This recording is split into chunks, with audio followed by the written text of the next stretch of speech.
हाँ जी, बात कर रहे हैं हम एनपीओ चैप्टर की रिवीजन की। ठीक है, एनपीओ हम पहले पढ़ चुके हैं, उसको रिवाइज कर रहे हैं आज हम।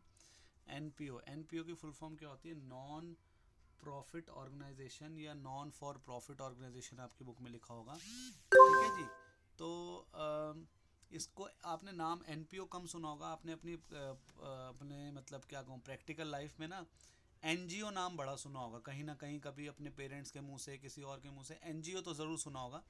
तो एनजीओ ही एनपीओ भी होता है। एनपीओ मतलब एनजीओ, दोनों का एक ही मतलब है, non profit organisation. Non profit organisation का मतलब क्या हो गया कि जिन ऑर्गेनाइजेशंस का मेन मोटिव प्रॉफिट अर्न करना नहीं होता, तभी तो नाम है नॉन प्रॉफिट ऑर्गेनाइजेशन। क्या नाम है? Non profit organisation. मतलब कि जो जनरली अगर आप और मैं बिजनेस करेंगे तो हमारा मेन मोटिव क्या है? प्रॉफिट अर्न करना।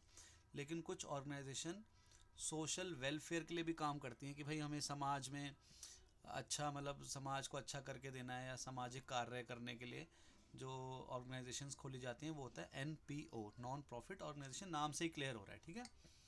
तो चाहे नॉन प्रॉफिट ऑर्गेनाइजेशन हो, चाहे हमारा बिजनेस हो, भैया कोई भी कंपनी या कुछ भी ऑर्गेनाइजेशन चलाने के लिए पैसा तो चाहिए होता है। ठीक है, आपको सामाजिक कार्य भी करना है तो उसके लिए भी पैसा चाहिए। और जहाँ आपको पता है पैसा आ जाता है, वहाँ हमारी अकाउंटिंग आ जाती है। तो हमने इस चैप्टर में एनपीओ मतलब नॉन प्रॉफिट ऑर्गेनाइजेशन की जो अकाउंटिंग होती है वो करनी है। कि भाई नॉन प्रॉफिट ऑर्गेनाइजेशन है, उनके उसमें भी पैसा आता होगा, जाता होगा, इनकम होती होगी, एक्सपेंडिचर होता होगा, तो ये सब उनके उसमें भी होता होगा। चाहे वो प्रॉफिट अर्न करने के लिए नहीं कर रहे ये सब काम, लेकिन भाई पैसे का आना जाना तो हो रहा है ना। तो इसका मतलब अकाउंट्स तो वहाँ कहीं ना कहीं आएगी ज़रूर। तो उसी के रिगार्डिंग हमने ये चैप्टर पढ़ना है। तो इस चैप्टर में आपको मैं पहले बता दूं हल्के हल्के कि भाई क्या क्या एक्सपेंडिचर और क्या क्या इनकम के नाम आपको सुनने को मिलेंगे। पहले हम बात कर लेते हैं एक्सपेंडिचर की, कि क्या क्या एक्सपेंडिचर एक ऑर्गेनाइजेशन जो कि नॉन प्रॉफिट ऑर्गेनाइजेशन है वो क्या क्या खर्चे कर सकती है। ज़रा थोड़ा दिमाग लगाते हैं। अब मान एक मैं ना बार बार हर क्लास में हर साल एक ही एग्जांपल देता हूँ। वो क्यों देता हूँ? क्योंकि उसको ना रिलेट करना आसान है थोड़ा सा, इसलिए मैं उसका एग्जांपल देता हूँ। मैं किसका एग्जांपल दिया था जब आप लोगों को क्लास कराई थी? शायद ये ध्यानचंद स्टेडियम जो है, मेजर ध्यानचंद स्टेडियम है, जो अपना कन्हैया नगर मेट्रो स्टेशन के पास बना हुआ है ना। मेजर ध्यानचंद स्पोर्ट्स कॉम्प्लेक्स है या कुछ ऐसे ही नाम है। ठीक है। तो वो एक एनपीओ ही है, नॉन प्रॉफिट ऑर्गेनाइजेशन ही है वो। ठीक है। तो वहाँ पर क्या है, लोग जाके खेलते हैं, कूदते हैं, और वहाँ उन्होंने लोग रखे हुए हैं जो मतलब वहाँ पर कैशियर भी है, माली भी है, और भी एम्प्लॉयज़ हैं, या और भी अलग अलग तरीके के खर्चे हैं, तो वो सब वहाँ पर संभालते हैं।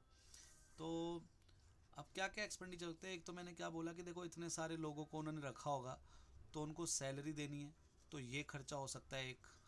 वहाँ पर क्या नाम है, इंडोर भी है आउटडोर भी है, तो वहाँ बिजली इलेक्ट्रिसिटी का भी खर्चा होता होगा। ठीक है, मैं आपको एक नॉर्मल वो बता रहा हूँ जो जनरली खर्चे होते ही होते होंगे।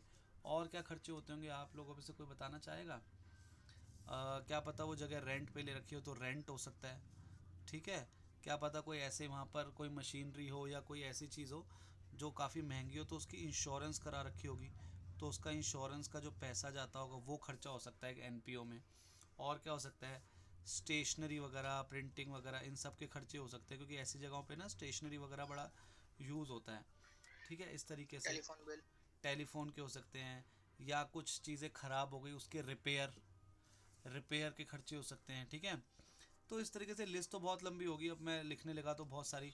और एक मैं आपको कैपिटल एक्सपेंडिचर लिख के बता रहा हूँ। मतलब कैपिटल एक्सपेंडिचर क्या होता है कि क्या पता मान के चलो कोई एसेट खरीद ली, तो है तो एक्चुअल में खर्चा ही ना वो एक्सपेंडिचर। मतलब वो कैपिटल एक्सपेंडिचर को कह देंगे उसको, एसेट खर्च खरीदी है तो यहाँ उनका पैसा खर्च होता है एक एनपीओ का। अब मैं अगर इनकम की बात करूँ तो इनकम में क्या क्या हो सकता है? खर्चे की पता है बहुत बड़ी लिस्ट हो सकती है, मैंने आपको बता दिया जो जनरली कॉमनली यूज़ हो सकते हैं, तो वो मैंने बता दिए। इनकम में क्या हो सकता है? इनकम कहाँ से होती होगी आप मुझे बताओ? एनपीओ की इनकम कहाँ से होती होगी? एक तो इनको डोनेशन फीस मिलती से। होगी, कोई लोग डोनेशन देते होंगे कि भाई ये लो। अब मैंने आपको ध्यानचंद स्पोर्ट्स कॉम्प्लेक्स का दिया है एग्जाम्पल, तो वहाँ पर अंदर जाने के लिए ना थोड़ी सी फीस लगती है। 60 रुपये 70 रुपये ऐसे फ़ीस है, पूरे दिन की फ़ीस होती है, वो बहुत कम फ़ीस है। वहाँ जाकर 70 रुपये में 60 रुपये में आप कोई भी स्पोर्ट्स खेलो, सोचो कितना सस्ता है ये। वरना आप प्राइवेट क्लब्स वगैरह में चले जाओ तो वहाँ तो कितने महंगी तो मेंबरशिप होती है। तो इनके पास इनकम कहाँ से आ गई? एक तो डोनेशन हो गई, एक मेरे आपके जैसे बंदे रोज़ वहाँ पर जा रहे हैं खेलने, तो जो हम एंट्रेंस फ़ीस देंगे, जो मैंने आपको बताया 70-70 रुपये है, ऐसे बहुत सारे लोग जाएंगे तो उनके पास ये भी तो उनकी इनकम ही हो गई ना एक तरीके से, एंट्रेंस फ़ीस वो लोगों से ले रहे हैं, ठीक है। और जनरली क्या हो सकता है, आ, एक जो इसमें सबसे इम्पोर्टेंट जो इनकम होती है ना, उसको ध्यान से लाइफ टाइम देखना। मेंबरशिप, हाँ जी, लाइफ टाइम मेंबरशिप जो होती है सर उसकी भी। Life time membership fees. Life time membership fees, membership क्या मतलब है लाइफ टाइम मेंबरशिप फ़ीस का? जैसे आपके और मेरे जैसे लोग वहाँ डेली 60-60 रुपये 70-70 रुपये के अंदर एंट्री करते हैं, तो उन्होंने क्या कह रखा है भाई, 15-20 हज़ार रुपये की ना हमारी लाइफ टाइम मेंबरशिप फ़ीस है, आप 15-20 हज़ार रुपये दे दो और लाइफ टाइम आपको ये एंट्रेंस फ़ीस नहीं देनी पड़ेगी। और देखो 15-20 हज़ार रुपये कुछ भी नहीं होते, 15-20 हज़ार रुपये आपको देने हैं और आपको लाइफ टाइम मेंबरशिप मिल जाएगी वहाँ की। और लाइफ टाइम मेंबरशिप का मतलब सिर्फ अकेली आपको नहीं मिलेगी, आपके जितने भी फैमिली मेम्बर हैं सब सब लोग लाइफ टाइम उसमें फ्री एंट्री कर सकते हैं। डेली जाओ, 365 दिन जाओ, 4 दिन जाओ, 20 दिन जाओ, आपकी मर्ज़ी है, मतलब जब मर्जी आओ जाओ। तो सोचो कितना सस्ता है, वरना प्राइवेट जो क्लब्स होते हैं वहाँ तो लाखों लाखों रुपए की तो मेंबरशिप फ़ीस होती है, यहाँ पर आपसे 15-20 हज़ार रुपये जीवन भर के ले रहे हैं बस एक बार, और आपको जीवन भर की लाइफ टाइम मेंबरशिप दे रहे हैं। तो कितना सस्ता है, क्यों? क्योंकि उनका मेन मोटिव प्रॉफिट कमाना नहीं है, सोशल सर्विस कर रहे हैं, सोशल वेलफेयर कर रहे हैं, ताकि ज़्यादा से ज़्यादा लोग हमारे यहाँ आएँ और खेले कूदें और अपना फिट रहें, मतलब ठीक है ना, एक हेल्दी एक वो रहता है, आप स्पोर्ट्स खेलते हो, वॉक करते हो अंदर, वहाँ पर इतना बड़ा वो कॉम्प्लेक्स है, कभी अगर आप लोग नहीं गए तो कभी 60-70 रुपये पे करके अंदर जाना, आपको वहाँ मज़ा आ जाएगा। वहाँ पर मतलब बच्चों के लिए भी है खेलने का, क्रिकेट ग्राउंड भी है, बच्चे स्केटिंग करते हैं, table tennis, badminton, lawn tennis, सब कुछ है वहाँ। तो कभी जाना, आपको बड़ा अच्छा लगेगा, ठीक है। चलो उसके आगे बढ़ते हैं हम। अच्छा जी, जो लाइफ टाइम मेंबर बन जाते हैं ना, जो जीवन भर के लिए लाइफ टाइम मेंबर बन जाते हैं 15 हज़ार 20 हज़ार रुपये में, इनसे ना एक चीज़ और चार्ज करी जाती है, लेकिन एक चीज़ और क्या चार्ज करी जाती है, क्या कहते हैं उसको? सब्सक्रिप्शन। सब्सक्रिप्शन चार्ज करी जाती है। जो सब्सक्रिप्शन है ना, ये सब्सक्रिप्शन बहुत इंपॉर्टेंट है आपके टॉपिक वाइज भी। और सब्सक्रिप्शन क्या होती है, हम लाइफ टाइम मेंबर तो बन गए, अब हम लाइफ टाइम मेंबर बन गए तो ना हमारी भी जिम्मेदारी है कि वहाँ का रोज़ का रख रखाव, ये वो, एम्प्लॉयज़ को सैलरी देना, इतने इलेक्ट्रिसिटी, ये वो। तो वो हमसे कहते हैं देखो अब आप हमसे जीवन भर जुड़ गए हो और हमारा मेन मोटिव प्रॉफिट कमाना तो नहीं है, तो आप ना हर साल बड़ा कम अमाउंट, हर साल मतलब कितना, सिर्फ 500 हज़ार रुपये साल का, सोचो साल का सिर्फ 500 हज़ार रुपये हमें सब्सक्रिप्शन दे देना। अब मान के चलो हमारे 100, मतलब उनके ध्यानचंद स्पोर्ट्स कॉम्प्लेक्स के 100 लाइफ टाइम मेंबर हैं, वैसे तो बहुत सारे होंगे, अभी मैं एक एग्जांपल लेके चलता हूँ, 100 लाइफ टाइम मेंबर हैं, उनसे वो साल के हज़ार हज़ार रुपये लेंगे, तो उनके पास तो 1 लाख रुपये हो गए। तो वो 1 लाख रुपये से सैलरी देना, इलेक्ट्रिसिटी का खर्चा उठाना, रेंट देना, ये सब करेंगे। बात समझ रहे हो? कोई वो अपनी जेब में रख के थोड़ी चले जाएंगे कि हमको प्रॉफिट हो गया। तो वो तो क्या कर रहे हैं, आपसे सब्सक्रिप्शन लेके आपके ऊपर ही लगा रहे हैं, कोई घर नहीं ले जा रहे, कोई प्रॉफिट नहीं कमा रहे। और 500 हज़ार रुपये के साल के ज़्यादा है, कुछ भी नहीं है 500 हज़ार रुपये साल के। तो वो ऐसे जितने उनके लाइफ टाइम मेंबर बन जाते हैं उनके लिए, ये नहीं कि मैं एक बार गया तो मेरे से भी सब्सक्रिप्शन लेंगे, नहीं। जो लाइफ टाइम मेंबर बन गए उनसे वो हर साल सब्सक्रिप्शन लेते हैं, और वो सब्सक्रिप्शन बहुत कम होती है, 500 हज़ार रुपये, ज़्यादा नहीं होती। तो वो उनसे लेते हैं, तो उनकी तो इनकम हो गई ना, एनपीओ वालों की तो इनकम हो गई, ये भी subscription, life time membership fees, entrance fees, donation, तो ये इनकी इनकम हो गई, ये एक्सपेंडिचर हो गए। वैसे तो इनकी लिस्ट लंबी है, बट मैंने आपको मेन मेन मोटा मोटा बता दिया भाई, ये इनके खर्चे और इनकम होते हैं एनपीओ के। क्यों क्यों बताएं? क्योंकि ये खर्चे होंगे, उनकी इनकम होगी, एक्सपेंडिचर होगा, तभी तो हमारी अकाउंटिंग बीच में आएगी, हमें इनके अकाउंट्स ही तो बनाने हैं, ठीक है जी। तो ये मैंने आपको पहले तो बेसिक चीज़ बता दी कि एनपीओ में क्या खर्चे और इनकम होते हैं हमारे। हमें इस चैप्टर में जो फुल फ्लैश क्वेश्चन आता है ना, उसमें दो चीज़ें ही बनानी है। वैसे जो एक एनपीओ होता है ना, समझो एनपीओ जो हम चैप्टर पढ़ने वाले हैं उसमें जो वैसे जो फाइनल अकाउंट्स, हम इस एनपीओ में ना फाइनल अकाउंट्स बनाने वाले हैं एनपीओ के। तो फाइनल अकाउंट में ना तीन चीज़ें बनती हैं वैसे, जो जनरली बनती हैं। एक होता है रिसिट एंड पेमेंट अकाउंट, ठीक है जी। एक होता है income and expenditure account, income and expenditure account, और एक आखिरी होता है बैलेंस शीट, ठीक है। ये तीन चीज़ें हैं जो हमें एक फाइनल अकाउंट्स में एनपीओ के बनानी पड़ती हैं। लेकिन एक बात अच्छी है कि आपको ये क्वेश्चन में दिया होगा, रिसीट एंड पेमेंट अकाउंट आपको दिया होगा, और इसी को बेस लेके आपने ये दो चीज़ें बनानी है। जो आपका 6 नंबर का क्वेश्चन आता है ना एनपीओ का बोर्ड में, वो ये आता है, आपको रिसीट एंड पेमेंट अकाउंट दिया होगा, 3-4 एडजस्टमेंट दी होंगी नीचे, और आपसे कहेगा कि इनकम एंड एक्सपेंडिचर अकाउंट और बैलेंस शीट बना दो, ठीक है। रिसीट एंड पेमेंट अकाउंट बहुत आसान है। आपने 11th क्लास में कैश अकाउंट पढ़ा था, कैश अकाउंट या कैश बुक बनाई थी आपने। रिसीट एंड पेमेंट अकाउंट वही है। डेबिट साइड में आप क्या लिखते थे, जब पैसा आता था तब आप डेबिट साइड में लिखते थे कैश बुक की, और जब पैसा जाता था तो कैश बुक की क्रेडिट साइड में लिखते थे। तो रिसीट एंड पेमेंट अकाउंट भी यही है, डेबिट साइड आपकी रिसीट साइड है, क्रेडिट साइड आपकी पेमेंट साइड है। पैसा आएगा तो डेबिट साइड लिखेंगे, पैसा जाएगा पेमेंट करेंगे तो क्रेडिट साइड में लिखेंगे।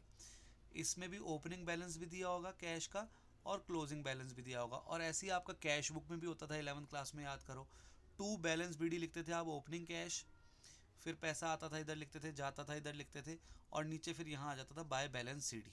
सेम वही है, बस नाम चेंज कर दिया, नाम लिख दिया receipt and payment account cash book की जगह या कैश अकाउंट की जगह, ठीक है। बाकी इनकम एंड एक्सपेंडिचर अकाउंट आपने 11th क्लास में P&L अकाउंट पढ़ा था, profit and loss account. Profit and loss account क्या कहता था, प्रॉफिट एंड लॉस अकाउंट कहता था कि डेबिट साइड में एक्सपेंसेस और लॉसेस लिखने हैं आपने, और क्रेडिट साइड में इनकम और प्रॉफिट लिखने हैं।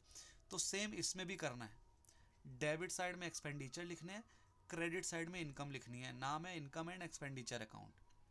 क्लियर है? याद करो, receipt and payment account cash book में तो क्या लिखते थे, जो उस साल पैसा आता था या जाता था। लेकिन P&L अकाउंट में आप पता क्या करते थे, जो उस साल से रिलेटेड एक्सपेंस और इनकम होते थे, जो उस साल से रिलेटेड होते थे, उसी को लेते थे। चाहे आपका रेंट मान के चलो, आपने रेंट तो पे करा 14,000 रुपये, तो पेमेंट साइड में क्रेडिट साइड में 14,000 आ जाएगा बाय रेंट के नाम से रिसीट एंड पेमेंट अकाउंट में। लेकिन उस साल से रिलेटेड मान के चलो 12,000 ही रेंट है आपका, 2,000 आपने एडवांस दे दिया था मान के चलो, तो इनकम एंड एक्सपेंडिचर अकाउंट में कितना रेंट लिखोगे आप, 12,000 लिखोगे, 14,000 नहीं। क्योंकि याद करो P&L अकाउंट में भी आप ऐसे करते थे। कैसे? आप लिखते थे टू रेंट 14,000, फिर माइनस प्रीपेड रेंट 2,000, और बाहर आप 12,000 लिखते थे। क्यों? चाहे हमने पे उस साल 14,000 की है, लेकिन उस साल से रिलेटेड रेंट तो 12,000 ही है ना, तो P&L अकाउंट में हम 12,000 लिखते थे। याद करो, अगर आपने रटने वाले तरीके से करा था 11th में, तो आपको याद होगा आउटस्टैंडिंग एक्सपेंस आप प्लस करते थे और प्रीपेड एक्सपेंसेस आप माइनस करते थे P&L अकाउंट में खर्चे में से। क्यों? क्योंकि प्रीपेड मतलब अगले साल का हमने अभी पे कर दिया, तो इसलिए उसमें से माइनस कर देते थे हम।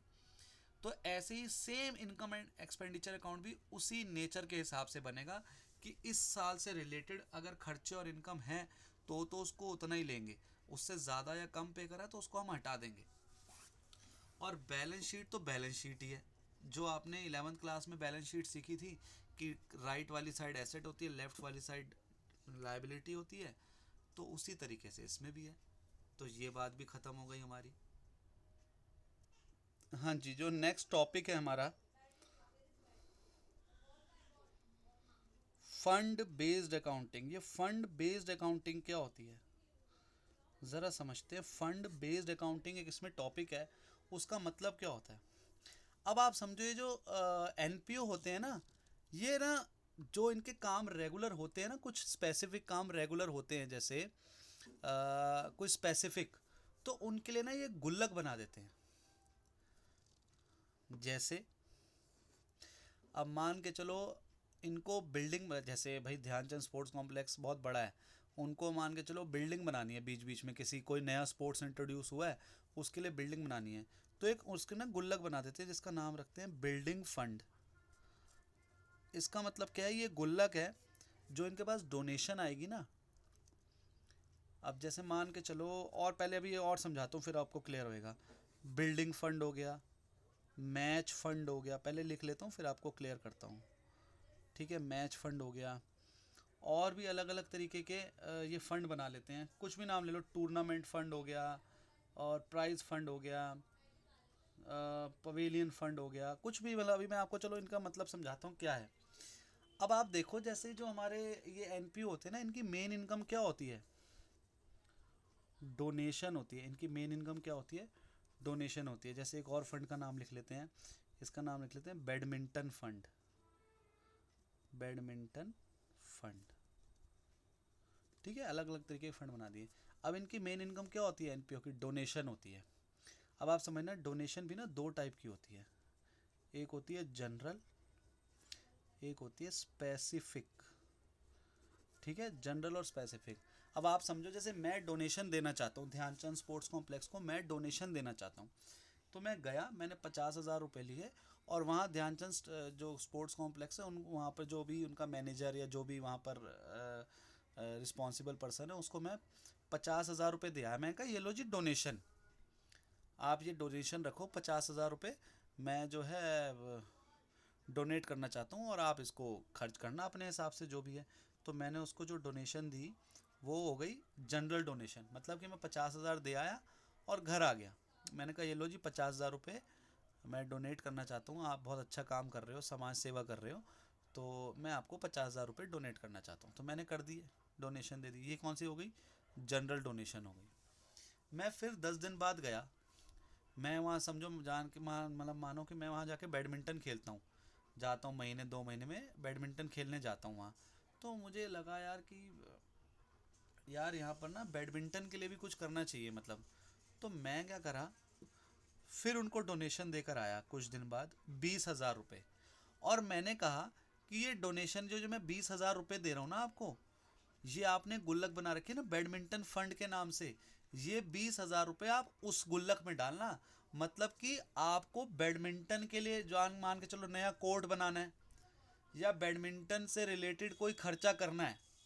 भाई बैडमिंटन से रिलेटेड खर्चा क्या हो सकता है? नया कोर्ट बनवा दिया, जो नेट वगैरह है वो नए ले आए, पहले कोर्ट मान के चलो सीमेंट का है तो वुडन बना दिया, या कुछ भी मतलब एनीथिंग। तो मैंने जो 20,000 रुपये दिए वो मैंने स्पेसिफिक डोनेशन दे दी। मैंने कहा भाई मेरे को पता है आप लोगों के यहाँ एक गुल्लक है बैडमिंटन की, बैडमिंटन फंड के नाम से, तो ये 20,000 रुपये मैं आपको उसके लिए दे रहा हूँ। आप ये 20,000 रुपये ऐसे नहीं कि कोई आपका माली है वहाँ पर उसको आप उस इस 20,000 में से सैलरी दे दो, नहीं। ये 20,000 रुपये तो आप बैडमिंटन के रिगार्डिंग ही खर्च करोगे, इसके बाहर खर्च मत करना। दे तो मैं डोनेशन ही रहा हूँ, आपसे 20,000 ये वापस नहीं मांग रहा, लेकिन ये 20,000 रुपये आप इस गुल्लक में डालना, वैसे मत रख लो खुले में। जैसे मैंने 50,000 दिए थे, इस 50,000 से तो पता चल रहा है आप किसी एम्प्लॉय की सैलरी दे रहे हो, बिजली का बिल पे कर रहे हो, कुछ भी कर दो इस 50,000 से, क्योंकि मैंने कोई शर्त नहीं लगाई। यहाँ जो स्पेसिफिक डोनेशन है ना, यहाँ मैंने शर्त लगा दी। मैंने कहा भाई ये 20,000 आपको दे तो रहा हूँ, वापस भी नहीं लूँगा आपसे, डोनेशन है भाई वापस क्यों लूँगा, लेकिन ये आप बैडमिंटन के रिगार्डिंग जो गुल्लक है उसमें डाल दो, और बैडमिंटन से रिलेटेड कोई खर्चा करोगे, मान के चलो आपको नया ही वो लाना है नेट, या नए पोल लाने कुछ भी है, तो उसके लिए खर्च करना है इसमें। तो अब आप समझो ये फंड बेस्ड अकाउंटिंग काम कैसे करती है। अब ये जो हमारा बैडमिंटन फंड है ना, ये हमारा क्या है, एक ये हमारी ना एक लाइबिलिटी। लायबिलिटी साइड में आने वाली चीज़ है। क्यों? क्योंकि जैसे कैपिटल फंड कहाँ आता है? इसमें कैपिटल फंड पढ़ा ना अभी आपने थोड़ी देर में, वो कहाँ आता है? लायबिलिटी मतलब इस साइड में आता है। ऐसी ये जो बैडमिंटन फंड है ना, ये भी यहीं आएगा। अब इसमें देखो क्या हो सकता है, ज़रूरी थोड़ी है 20,000 रुपये मैंने ही दिए हो इनके पास, इस गुल्लक में क्या पता पहले से भी पैसे हो सकता है ना, इस गुल्लक में पहले से भी पैसे हो, किसी और ने भी डोनेशन दी हो कभी पहले, या और भी पहले की रखी हो, कभी खर्च ना हुए या थोड़े बहुत खर्च हुए हो तो इसमें पैसे हो।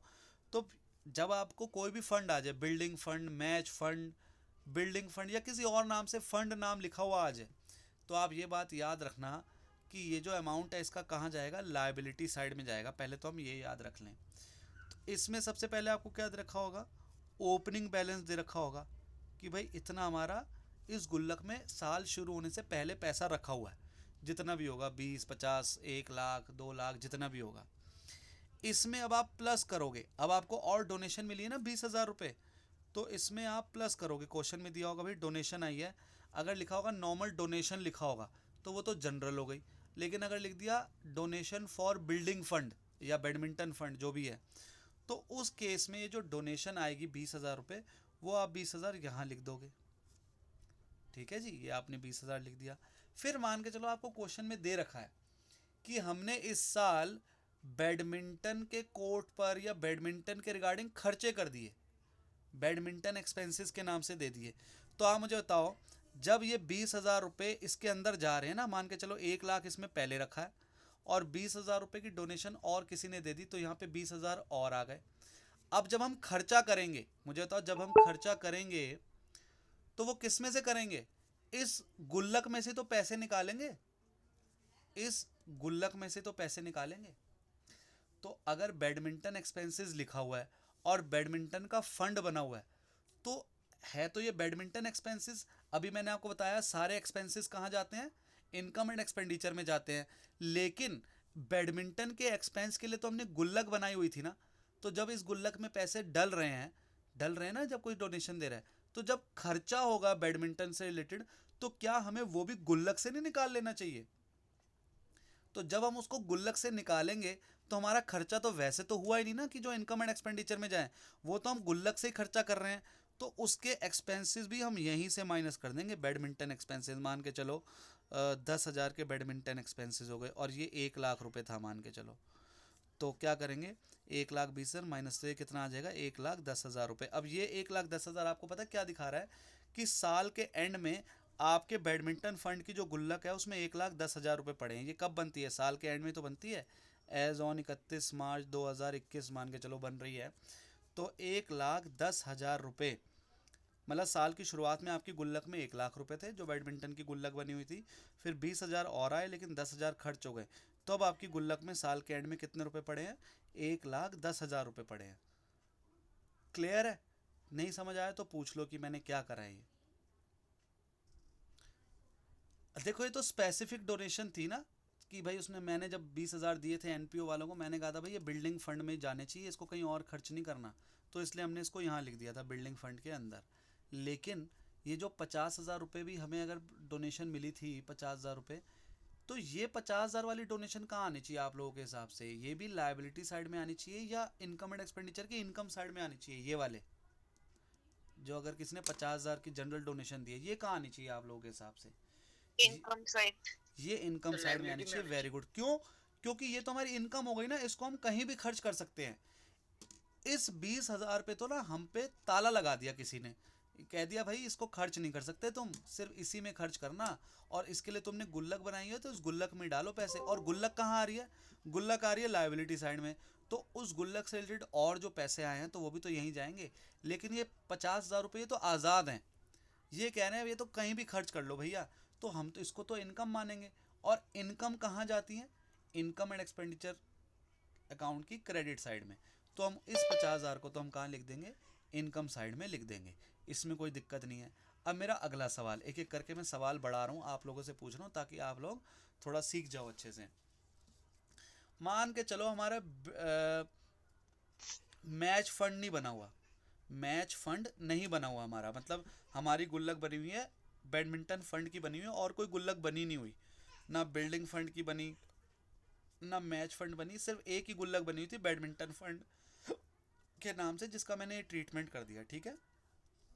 अब क्वेश्चन में कहीं लिखा है, मतलब आपको जो खर्चे दे रखे हैं उसमें लिखा है मैच एक्सपेंसेस, मैच एक्सपेंसेस लिखे हुए हैं 15,000 रुपये। तो ये मैच एक्सपेंसेस 15,000 रुपये, इसको कहाँ लिखूँ मैं? लायबिलिटी में ले जाऊँ या इनकम एंड एक्सपेंडिचर साइड की डेबिट साइड में ले जाऊँ? तो हिमांशु कह रहे हैं सर इसको इनकम एंड एक्सपेंडिचर की डेबिट साइड में ले जाओ। रीज़न, क्योंकि हमारा मैच फंड की गुल्लक ही नहीं बनी हुई, तो जिनकी गुल्लक नहीं बनी हुई तो वो तो खर्चा ही हो गया ना। और उसको गुल्लक से कैसे जब मैच एक्सपेंसेस है तो इसके लिए मैच फंड होना चाहिए था। जब मैच फंड के नाम से गुल्लक ही नहीं बनी हुई, मैच फंड का पैसा ही नहीं कहीं जुड़ा हुआ, कोई गुल्लक ही नहीं बनाई हुई हमने, तो ये तो नॉर्मल खर्चा हो गया। ये खर्चे सारे कहाँ जाते हैं? इनकम एंड एक्सपेंडिचर अकाउंट की डेबिट साइड में जाते हैं। तो कोई भी खर्चा आ जाए तो वो सारा कहाँ जाएगा? इनकम एंड एक्सपेंडिचर अकाउंट की डेबिट साइड में जाएगा, क्योंकि वो खर्चा है। लेकिन अगर किसी खर्चे की गुल्लक बनी हुई है तो वो खर्चा फिर गुल्लक के साथ चला जाएगा, और गुल्लक कहाँ आती है? लायबिलिटी साइड में। तो बड़ा क्लियर सी बात है, इसमें कंफ्यूज तो नहीं होगे फंड बेस्ड अकाउंटिंग में। आपको मैक्सिमम क्या क्या दे सकता है क्वेश्चन में, अगर इससे रिलेटेड फंड बेस्ड अकाउंटिंग से क्वेश्चन आया तो आपको लिख देगा भाई, क्वेश्चन में देखना क्या क्या दे देगा। ये देखो क्या क्या देगा, सुनना ज़रा ध्यान से। इसमें जैसे आपको दे देगा मैच फंड, मैच फंड दे देगा मान के चलो 1,00,000 रुपए। मैच एक्सपेंसेस दे देगा मान के चलो 20,000 रुपए। और क्या लिख देगा, देखो सुनना ध्यान से है, लिख देगा डोनेशन फॉर मैच फंड 30,000 रुपए। और दे देगा match fund investment, match fund investment 80,000 रुपए। और क्या दे सकता है इसमें, match fund bank balance, match fund bank balance 60,000 रुपए। और एक लास्ट चीज और क्या दे सकता है, interest on match fund investment 10,000 रुपए। इससे ज्यादा नहीं देगा, मैंने सब लिखवा दिया एक ही क्वेश्चन में। क्या क्या दे देगा, match fund, match expenses, donation for match fund, match fund investment, match fund bank balance, interest on match fund investment.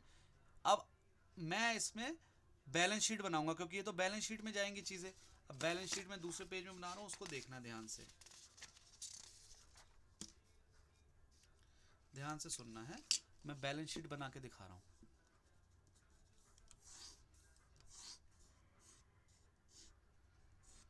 Balance sheet as on 31 मार्च 2021, ठीक है। सुनना ध्यान से, कौन सी चीज़ कहाँ जाएगी, दोनों पेज आपके सामने रख लो, आप लोगों ने बताने हैं ये।